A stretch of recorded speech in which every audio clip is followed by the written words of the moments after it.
మన చాలా వరకు ఫేమస్ తెలుగు మూవీస్‌లో ఉన్న ఒక టెంపుల్‌కైతే ఇప్పుడు వెళ్ళబోతున్నాము. సో, ఈ టెంపుల్‌ని మనం 'మురారి' సినిమా, 'జల్సా' సినిమా, 'మిస్టర్ పర్ఫెక్ట్‌లా' చాలా మూవీస్‌లో చూసామనమాట. సో, ఆ టెంపుల్ శంషాబాద్ దగ్గర ఉన్న సీతారామచంద్ర స్వామి టెంపుల్ అనమాట. ఈ టెంపుల్ అది దానికే కాకుండా చాలా వరకు pre wedding, post wedding photoshoots అవన్నిటి కూడా చాలా ఫేమస్ అనమాట ఈ టెంపుల్.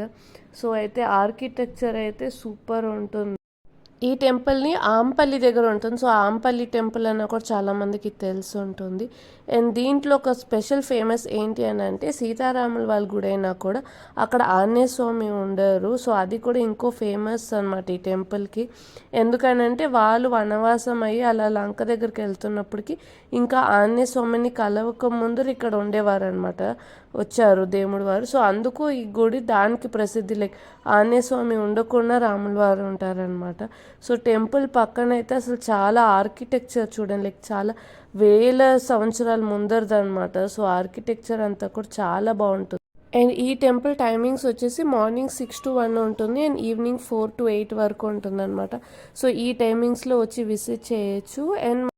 అండ్ ఈ మెయిన్ గుడికి బయట మనకి శివాలయము, తర్వాత విఘ్నేశ్వర స్వామి కూడా ఉన్నారనమాట.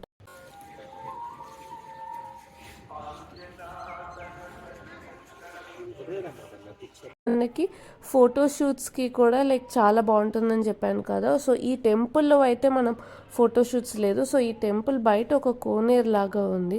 సో, అక్కడైతే ఫోటోషూట్స్కి అలౌడ్ ఉందన్నమాట. సో, ఇక్కడ ఆ టైంకి ఆల్రెడీ ఫోటోషూట్స్ నడుస్తాయి అనమాట. సో, దీని టైమింగ్స్ మార్నింగ్ 6 to ఈవినింగ్ 6:30 వరకు ఉంది. ఆ ఆర్కిటెక్చర్ ఆ కోనేరుకి చుట్టూరా అలాగా ఆర్కిటెక్చర్ చాలా బాగుంది. అండ్ దానిపైన ఈ కొబ్బరి చెట్లు.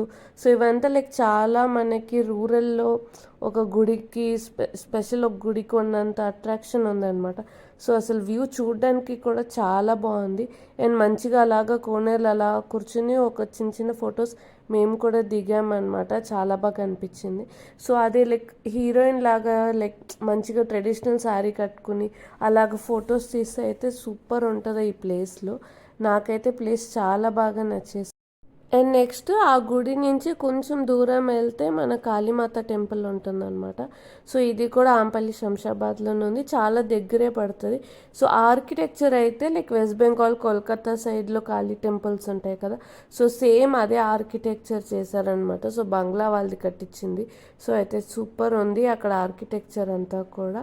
అండ్ టైమింగ్స్ కూడా ఇదే అనమాట. సో, ఇక్కడ మనకి కాళీమాత, శివుడు, వినాయకుడు, సాయిబాబా ఇలాగా కృష్ణుడు, రాధాకృష్ణుడు ఇలాగ చాలా దేవుళ్ళే ఉన్నారు. కానీ ప్రసిద్ధి కాళీమాతకు అనమాట. అండ్ ఇది మెయిన్గా దసరా టైం అయితే ఇంకా చాలా బాగుంటుందంట. సో, అక్కడ ఉన్న వాళ్ళేమో దసరా టైంకి చాలా బాగుంటుంది అన్నారు. సో, దసరా టైంకి ఇటు పక్క వెళ్తే మాత్రం తప్పకుండా ఈ గుడిని విజిట్ చేయండి. ఆర్కిటెక్చర్ చాలా బాగుంది అండ్ చాలా ప్రశాంతంగా ఉంది. అండ్ మనకు అలా ప్రశాంతం కూర్చోడానికి పక్కన లాన్లా అంతా కూడా ఇచ్చారనమాట. సో, అందుకని చాలా బాగుంది. అదే కాకుండా మనకి చుట్టుపక్కల గోడల మీద కూడా మన పురాణాల కథలన్నీ కూడా వాళ్ళు చేశారనమాట. సో, అక్కడికి వెళ్ళి అది కూడా చూడొచ్చు. సో, అయితే వ్యూ అయితే సూపర్ ఉండింది ఈ ప్లేస్లో నుంచి. అండ్ చాలా ప్రశాంతంగా ఐ హోప్ మీకు ఈ 2 టెంపుల్స్ గురించి ఒక ఐడియా వచ్చుంటుంది అనుకుంటున్నాను. నేను తప్పకుండా విజిట్ చేస్తారని అనుకుంటున్నాను. అండ్ మీకు కనుక నా కంటెంట్ నచ్చినట్టయితే subscribe to Avani's home. Thank you for watching.